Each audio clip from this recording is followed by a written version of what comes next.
Bu işi işləməklə Noaltı almağı planlayıram. Bəli, hal-hazırda aboyumuzu kəsmişik, baxın. Baxın, gördüyünüz kimi buradan başladıq. İnşallah abo işindən Noaltı qazanacağım. Ay, nəfəsim çatmır danışmağa.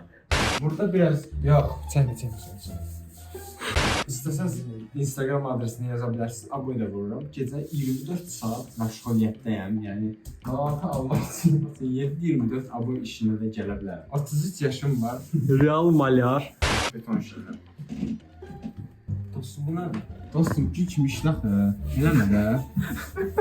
Sonra həmin yer biraz ağarır. O deməkdir ki, play yaxılır. Başa düşdünüz qədər? Şotkadan necə çıxarırıq? Baxın belə.